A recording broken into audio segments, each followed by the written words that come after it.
سڵاوتان لێبێ لە بەرنامەکەتان بەرنامەی کورد لە ڕوانینی هاوچەرخ کاتیایدا لەگەڵ بیرمەندانی سیاسی و هزری و ئەدەبی دەچینە قۆڵایی بابەتەکان بۆی لە ڕوانینی بیرمەندان و توێژەرانەوە زیاتر لەبارەی کوردەوە بۆمان ڕوون بێتەوە. ئەڵقەی ئەم جارەمان نایەبوو جیاوازە لەگەڵ میوانێکی بێهاوتای ئەکادیمیست و بیرمەندی دیار دکتۆر ئەنوەر وەردە سەرۆکی سەنتەری میزان بۆ ناوبژوانی و چارەسەرکردنی ململانەکانی یابووری لە سووریا و مامۆستای زانکۆ لە بەشی ئەندازیاری کە کتێبخانەی هزری و ئەکادیمیای زانستی و یاسایی و ئەدەبی لە ڕێگای زنجیرێک توێژینەوەی قوڵ و ئیلهام بەخشەوە دەوڵەمەند کردووە. لەگەڵ دکتۆر ئەنوەر دەرگاکانی مشتومڕ لە بارەی ئامادەی کورد لە هەموو دیمەنە کللتوریەکانی کوردی و دیمەنە هزریە کللتوریەکانی هاوچەرخدا دەکەینەوە و زیاتر لە وێنەی کورد هۆشیاری هاوچەرخ بە هەموو ئاڵنگاریەکانیەوە. بەخێربەی دکتۆر. سڵاو لە ئێوەش. دکتۆر با لە چەمکی کەمینە و زۆرینەوە دەست پێ بکەین. ئێوە چۆن دەڕوانە کورد؟ ئایا ئەوان کەمینەن یانیش ڕوانینێکی تایبەتتان بۆ مامەڵەکردن لەگەڵ کوردەیە؟ ئەزانی چەمکی کەمینە و زۆرینە باوا دابنین کە چەمکێکی زانستی و ڕێژەیین. واتە لەوانەیە 100 ملیۆن کەس کەمینە بن لە کۆمەڵگەیەکدا کە ژمارەی دانیشتوانی لە 1 ملیار کەس پێکات بێت. دواتریش ئەگەر ویستمان باسی کورد بکەین ئەوان کەمینەن یان زۆرینەن ئەوە پێویستە باس لە چوارچێوەیەکی دیاریکراوی جوگرافیا بکەین. ئەگەر مەبەستت لە سووریا بێ ئەوە شتێکە، لە عێراق شتێکە و لە تورکیاش شتێکی ترە. بەڵام لە ڕووی مەبدەئیەوە پێویستە کۆمەڵگا لە هەموو تاکەکان پێکاتە بێت بەبێ لە بەرچاوگرتنی ئینتیمای نەتەوەی و ئاینی و مەزهەبی. واتە لە ئەنجامدا ئەگەر من تەنها تاکە کەسێک بم، بۆ نمونە کورد بم یان موسڵمان یانیش هەر شتێکی لەو جۆرە، واتە تاکە کەسێک بم لە کۆمەڵگایەکدا، ئایا ئەمە شتێکی خراپە سەبارەت بە من یان سەبارەت بە کۆمەڵگاکە؟ پێویستە ماناکەی بەو شێوەیە نەبێت.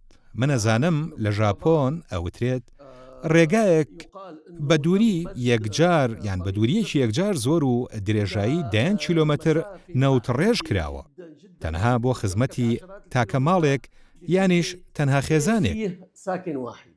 واتە لەبەرەوەی کە ئەو خێزانە کەمینەیە نەبووەتە کێشە بۆ ئەوەی مافی ئەوەی لای دەسەڵاتدارانی دەوڵەت و حکوومەت نەبێت کە ڕێگەی قیرتاوی پێبگێنرێت. لەو ڕوانگەیەوە توانم سەیری چەمکی کەمینە و زۆرینە بکەم، چ ئەوەی پەیوەندی بە کوردەوە هەیە یانیش هەر پێکاتەیەکی تر. باشە، تۆ لە میانەی ژیانی کار و کۆمەڵاتیەوە کوردت چۆن بینیوە؟ پەیوەندیەکانت چۆن بوون؟ من نامێت بچمە ناو قۆڵای مێژوو، من باسی ئەمڕۆ دەکەم. تۆ لە ڕێگەی پەیوەندیەکان و واقعەوە چۆن کورد دەبینیت؟ تاکی کورد بۆ تۆ چی دەگەێنێت؟ ماذا يمثل لك الكردي؟ ئەوەندە بەسە کە ئەزانیت کە شێخی من خوا لێ خۆش بێ کورد بوو. کاتێک ئێمە قسەمان لەگەڵا کرد دەستمان ماچە کرد. مەبەستت شێخ ئەحمەد کفتارۆیە؟ بەڵێ شێخ ئەحمەد کفتارۆ خوددا لێ خۆش بێت. جا دەستمان ماچە کرد. دەستماچکردن واتە ئینتیما، وەفاداری و هەواداری بۆ مامۆستا و هاوشێوەکانی. بۆ نمونە یەکێک لە پێشینەکانی خەڵک لە بارەی ئەو شێخە کوردەوە ڕەحمەتی خوای لێ بێت بۆیانم خوێندوەتەوە محەممەد سەعید ڕەمەزانی بۆتی بوو. واتە پەیوەندێکی باشم لەگەڵ وەزیری ئەوقافی پێشوودا دکتۆر زیاد ئەیوبیدا هەبوو، ئەگەرچی پەیوەندیەکی ڕێژەیش بوو. بۆ نمونە من لە نزیکەوە سەرک وەزیرانی پێشووی کورد مەحموود ئەیوبیم دەناسی، واتە من ئەو ناوانم پێدایت بۆ ئەوەی پێکهاتەیەکی جیاواز ببینی لەو کەسایەتیانەی کە لەو کاتەوەی چاوەکانم بە دنیا هەڵهێناوە بە شێوەیەک لە شێوەکان پەیوەندیم لەگەڵیاندا هەبوو. بەڵام لێرەدا موێ نیشانەیەکی پرسیاردا بنێم کە بۆ نمونە ئایا من لەگەڵ شێخ کەفتارە و بەو شێوەیە مامەڵەم لەگەڵیدا کردووە کە کەسێکی کورد بووە؟ نەخێر، لەبەرەوەی ئەو شێخی من بوو، بەوەی کە کەسێکی زانا بووە و کەسێکی پەروەردەکار و ژیرمەند بووە، لەبەرەوەی کە هەموو ئەو سیفەتانەی هەبوون کە من پێم خۆش بووە، نەک لەبەرەوەی نەتەوەکەی کورد بووە. واتە ئەگەر خوا لێ خۆش بوو کەفتارۆ کوردیش نەبووایە، ئایا بابەتەکە بەلای منەوە هیچ جیاوازیەکی دەبوو؟ هەرگیز جیاوازی نەبوو. بەڵام ئەوەی لە کورد پێی سەرسان بووم سووربوونی ئەوانە لەسەر هەنگاونان بە ئاڕاستەی سەرکردایەتیکردن و هەر کاتێک دەرفەتیانە بوو بێ و هەنگاوانێن با ئێمە وا دابنین کە ئەمە یەکێکە لە سیفەتە نایابەکانی هەندێک لە گەلان.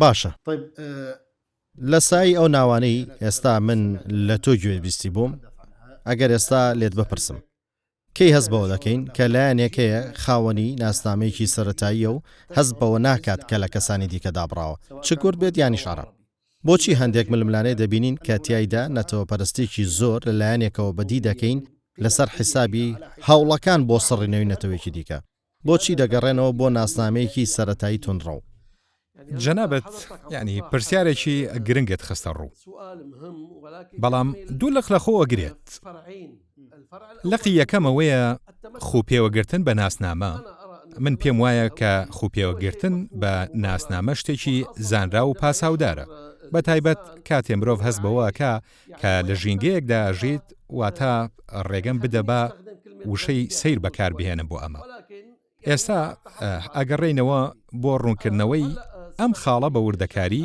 زیاترەوە هەرچی خوپێوەگرتنە بە ناسنامەکەی بەرامبەر سووربوونی لەسەر سڕینەوەی ناسنامەی ئەوی دیکە ئەوە چێتە خانەی فیتنە لە ناوچەیەکی سوور و نابێ هەرگیز ئەمە لە بنیاتی هیزری و کولتوری مرۆڤدا هەبێت واتە پارێزگاریکردن لە ناسنامەکەم هیچ دژایەتیەکی لەگەڵ پارێزگاریکردنت بۆ ناسنامەکەی خۆت نییە بە پێچەوانەوە لەوانەیە گەر ناسنامەی من و تۆ یەک بگرن شتێکی گرنگمان پێ بدەن بەوەی کە من لەگەڵ تۆ بتوانین شتێکی هاوبەش بە چەمکە جیاوازەکانەوە بنیاد بنێن ئەو کاتیش بینایەکە بەهێزتر و پتەوتر و درێژتر و گەورەترە بێت وێ ڕایەوەی کە وەک دەوترێت زیاتر فڕەڕەنگە بێت جارێکیان لەگەڵ کەسێک باسیەوەمانە کرد کە کەسێک بە یەکێکی دیکەی وتووە من لەگەڵ تۆ یەک کەسین وەڵامەکەی ئەوە بووە کە گوتی نەخێر من و تۆ یەک کەسنین بەڵکو من لەگەڵ تۆ یەک کەسم و لەگەڵ تۆ دوو کەسم و لەگەڵ تۆ سێ کەسم چونکە هەر یەکێک لە ئێمە کەسێکە و کۆی دوو کەسەکانیش دوو کەسە و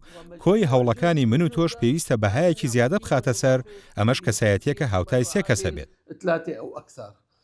جا من لە سووربوونی کورد لە پاراستنی ناسنامەکەیان لە نیشتیمانی عەرەبی تێگەم هەروەها لە سووربوونی موسڵمانانیش بە پاراستنی ناسنامەکەیان بۆ نمونە لە سوێد و ئەڵمانیا و وڵاتانی تاراوگە بەگشتی تێگەم بەڵام ئایا ئەمە مانای وایە کە بۆ ئەوەی بتوانم پارێزگاری لە ناسنامەکەم بکەم دەبێت کۆمەڵگەی سوێدی و ئەڵمانی بگۆڕم بە دڵنیاییەوە نەخێر ئەمەش خاڵێکی زۆر گرنگە و لە ئەنگێلا مێرکەڵ ڕاوێژکاری پێشووی ئەڵمانیا وەرگیراوە کاتێک وتی باشە ئێمە خەڵکانێکی دیکە دەهێنینە ناو کۆمەڵگەی ئەڵمانی بەڵام ئایا ئەوان توانای ئەویان هەیە تێکەڵ بە کۆمەلگاکەمان ببن یانیش لە ئایندەدا دوای 10 تا 20 ساڵ یانیش 50 ساڵی دیکە کێشەی جیاوازمان بۆ دەهێننەوە لێرە ئەمەوێت لەوەی پەیوەندی بە کوردەوە هەیە بۆ پرسی تێکەڵکردنەوە بە کۆمەلگەی عەرەبی بگەڕێمەوە هەموو خەڵکی سووریا ئەوانەی چوونەتە کوردستان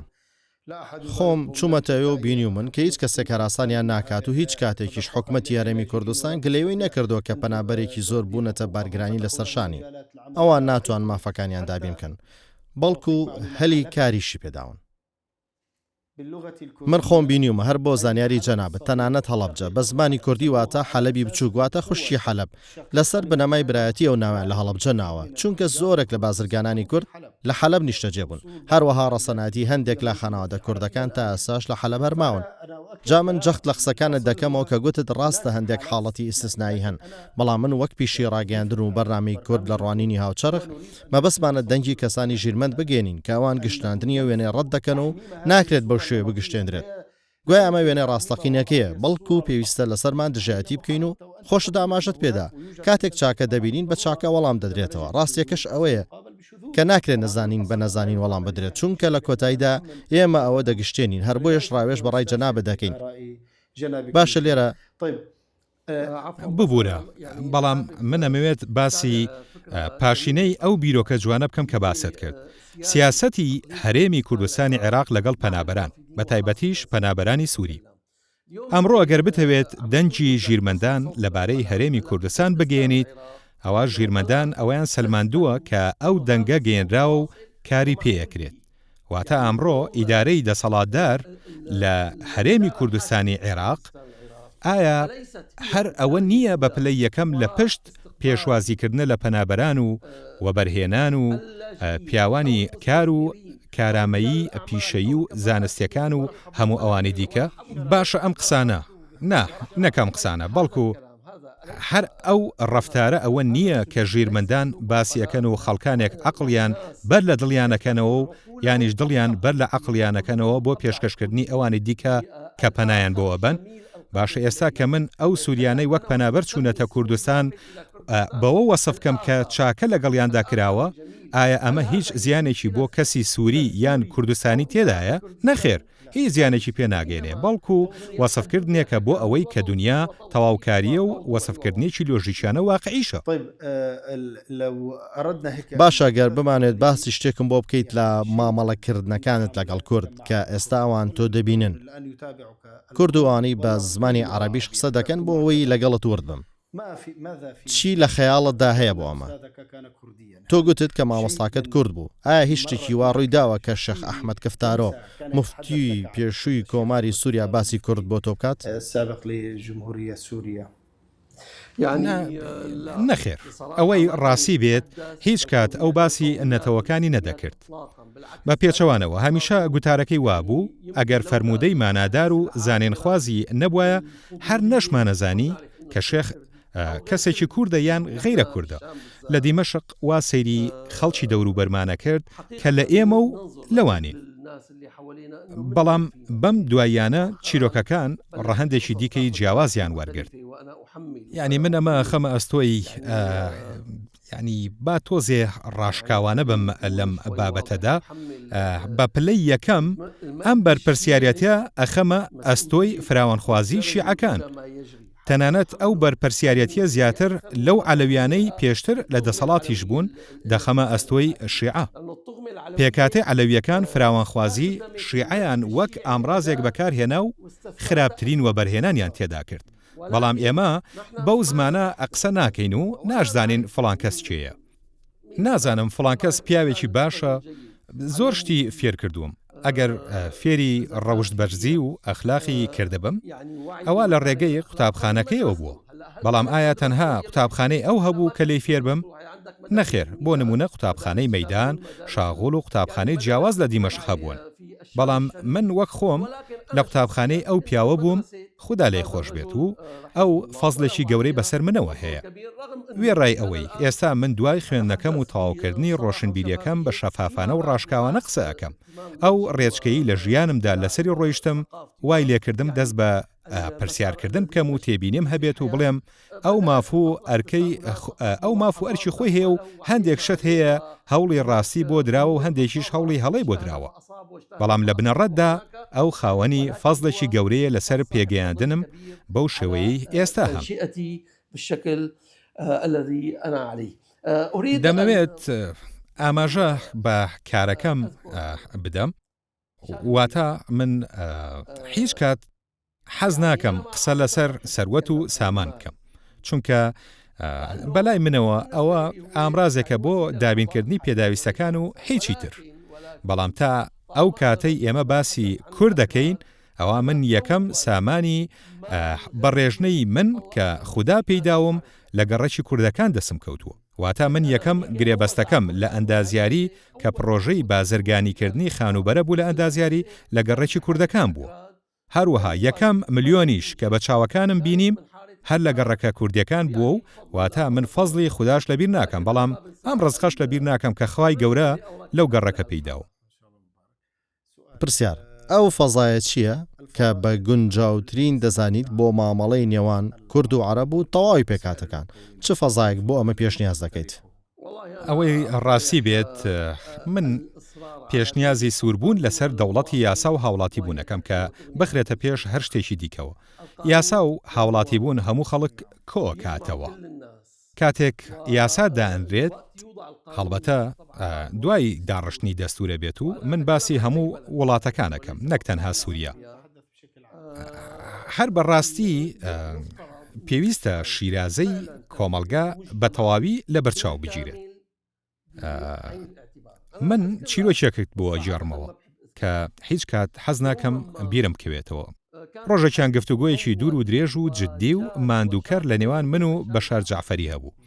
بەشار جەعفەری کەسێکی ناسراوە، نەیەزانی کە لە ئەستانە دەگەڕایەوە و کەی دووبارە دەچووە بۆ ئەستانە. پێم وت من کاری ئەندازیاریەکەم، من بەردەوام خۆم لە قسەکردن لەگەڵ ئەو دەدزیەوە، لەگەڵ ئەوەی ئەو دەیزانی من چۆن بیرەکەمەوە و منی شەمزانی ئەو چۆن بیرەکاتەوە و نوێنەرایەتی چیەکە. پێیگوتم کورد لە کۆبوونەوەکاندا ماندوومانەکەن. وتم بۆچی؟ وتی ئەوان سوورن لەسەرەوەی کە لە ناو کۆماری عەرەبی سووریادا وشەی عەرەبی لابرن. منیش وتم باش لای بەرن. گوتی زۆر ئاسانە بۆ تۆ کە ناوی ببێتە کۆماری سووریا. منیش وتم بەلای منەوە ئەی سووریا ئەو تابلۆ فوسەی فوساء نییە کە باسیەکەین، ئەی پێکاتەی جیاواز دەخۆ ناگرێت، پێکاتەکان جیاوازن و دواتریش ناوی تەواوی وڵاتەکەمان چییە؟ ئەی ناوی سووریا نییە؟ واتە من چیڵێم؟ من ئەڵێم کەسێکی سووریم، خۆ ناڵێم من کەسێکی کۆماری عەرەبی سووریم.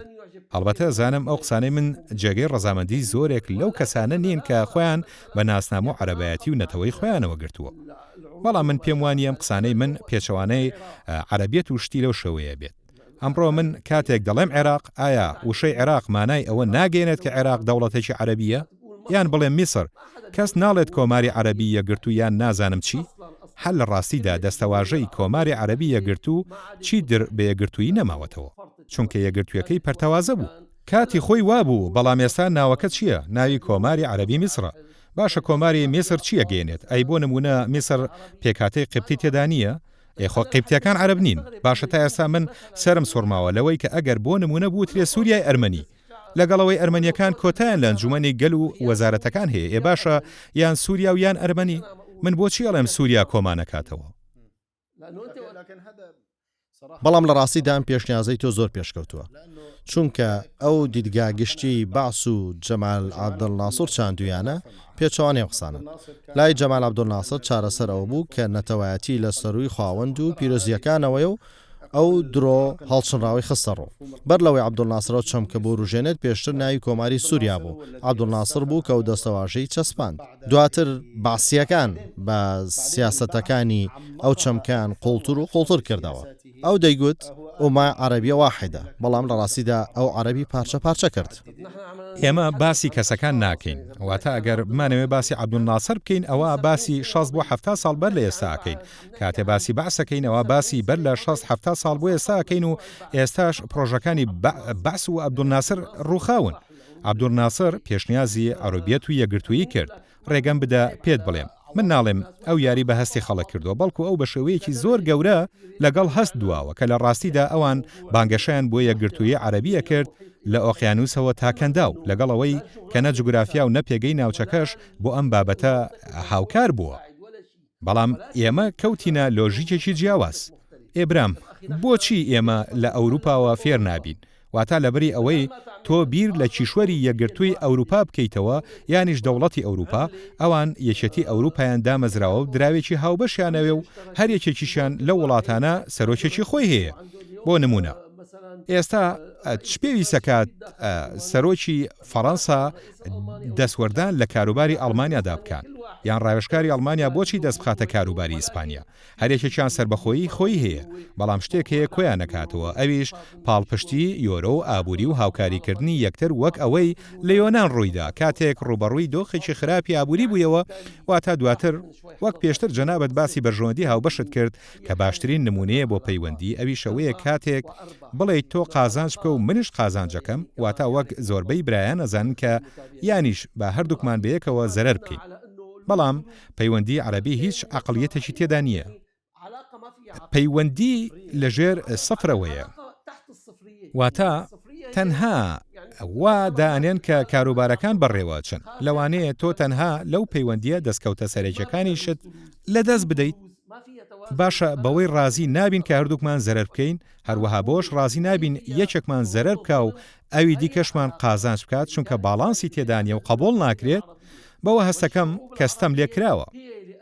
ئەو پەیوەندیە بوو کە لە نێوان ژمارەیەک ڕژێمی عەرەبیدا باو بوو، هەر بۆیە گەلانی عەرەب ئەو ڕژێمانەیان ڕووخاند کامیشە هەوڵیان دەدا قازانج بکەن، بەڵام لە کۆتاییدا بە تەواوی دۆڕاندیان. بەڵام پەیوەندی هاوسەنگەوەیە کە من و تۆ بەیەکەوە کار بکەین و بەیەکەوە قازانج بکەین. ئەگەڕێمەوە بۆ ئەوەی شتێک بەبیربێنمەوە کە بەر لە کەمێک ئاماژەم پێداویشەوە بوو کە وتی من تۆ یەک کەسین، ئەو گوتی نەخێر من و تۆ سێ کەسین، من بەتەنها و تۆ بەتەنها و ئێمە هەردووکمان بووینەتە دوو کەس، دوو لەگەڵ هەوڵەکانمان دەبینە سێ کەس. ئەوە لۆژیکێکە کە پێویستە هیوا و ئامانجی قۆناغی داهاتوو بێت.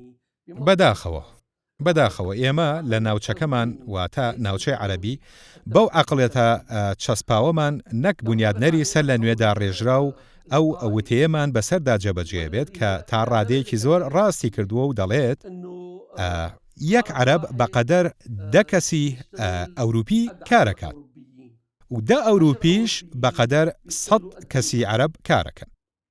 واتە کارکردن بە تیم، بە هاوکاریکردن، وێڕای جیاوازی و ئینتیمای جیاواز و عەقڵیەتی جیاواز، هاوکاری یەکتریەکە. بۆ نمونە دەچیتە ژاپۆن، ئەگەر بینیت چەند مەزهەبی ئاینی تێدایە تووشی سەرسوڕمانەبی. لە کاتێکە ئێمە تەنها سوننە و شیعە و ئاشوری و تا دوایی هەموو تەنها چەند مەزهەب و ئاینێکین و هەر یەکێکمان تەنها بە فەرمانی خۆمان کارەکەین. بەڵام ئەوان بە سەدان مەزهەب و ئینتیمای جیاواز دەدوێن کاتێک لەگەڵ یەکتری کارەکەن، هەمویان بە یەک فەرمان کارەکەن. ڕۆژێکیان من لەگەڵ مەهاتیر مەحەممەد سەرۆکوەزیرانی مالیزی کۆبوومەوە، بەگاڵتەوە پێم وت هەموو خەڵک تەنها یەک کەعبەیان هەیە، تەنها تۆ دوو کەعبەت هەیە. ئەو لە مەبەستی من تێنەگەیشت، نەیزانی من ئستایشی ئەوەکەم، یانیش ڕەخنەی لێگرم. وتی چۆن؟ وتم ڕۆژێکیان تۆ وتت کاتێک مەوێت نوێش بکەم ڕوو لە کەعبەکەم، واتە مەکە. کاتێکیش بمەوێت شتێک دروست بکەم ڕوو لە ژاپۆنەکەم. ئەمەش قەولی خودای تەعالایە کە گوتوویەتی ئەگەر شتێک نەزانن پرسیار لە ئەهلی زانست بکەن. لە هەموو بوارێکدا لە ئەهلی زیکر من ئەگەر بمەوێ فێری فقهی ئیسلامی ببم ڕوو لە ئەزهەرەکەم، ڕوو لە ژاپۆن ناکەم، بەڵام ئەگەر بمەوێ فێری تەکنۆلۆژیا ببم ڕوو لە ئەزهەر ناکەم، بەڵکو ڕوو لە ژاپۆنەکەم. ئەگەر ئێمە بتوانین بە شێوەیەکی تەندروست لە ئاینەکەمان تێبگەین، ئەوە لەگەڵ هەموو توێژەکانی مرۆڤایەتی شتێکی بابەتیانە دۆزینەوە، نەک ئەو ڕق و کینەی شتەکان لە ناوە باتویان شارێتەوە بەبێ جیاوازی تەنانەت لەگەڵ ئەلمانیەکانیش.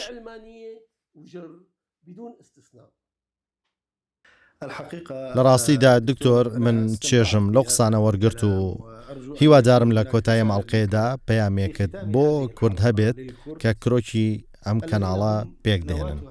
تۆ پێتوانیە کە ئەمە شتێکی زۆر چاک و ناوازەیە کە ئەو کەسایەتی دیارانە لە بەرنامەیەکدا میوان دەکەن کە بە زمانی عەرەبی دەدوێن بۆ ئەوەی پەیوەندیەکی لە دڵ و مێژووی و ویژدانی لە نێوان کورد و عەرەب ببوژێنەوە. تۆ چی دەڵێت؟ ئەزانی هیوادارم پەیوەندیەکە بە سروشتی خۆی بەو شێوەیە چەکەرەی کردووە لە نێوان پێکهاتەکان بە هەموو جیاوازی و فرە ئینتیمایی ڕۆڵەکانی بەردەوام بێت. هەرچی خوازیاری ئەو کەسانەشە کە جەخت لە یەکگرتوویی نیشتیمان و چەمکەکانی هاوڵاتی بوون و کۆکردنەوە لە هزر و ویژدان و هیوا و بەلاوەنانی ئازارەکان دەکەنەوە، بە دڵنیاییەوە پشتیوان بەخوا شتێکی گرنگ و بەرهەمدارە کە ئاخرێتە سەر ژیانی نەوەکانی داهاتوو. واتە جیلی ئێمە بە زۆرێک لە کێشە و پەرتەوازەیی و گرفتی ئازار بەخشدا گوزەری کردووە.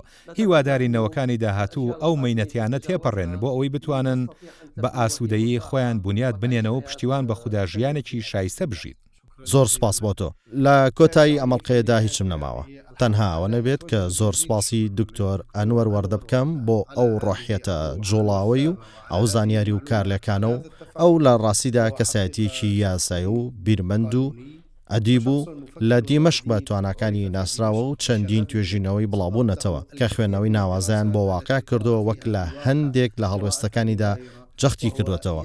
ئەو ئینتیمای بۆ مرۆڤایەتی هەیە و گوتوێتی فراونترین بازنە بازنەی مرۆڤایەتیە کە هەموو خەڵک لەسەر یەک بنەما کۆ دەکاتەوە.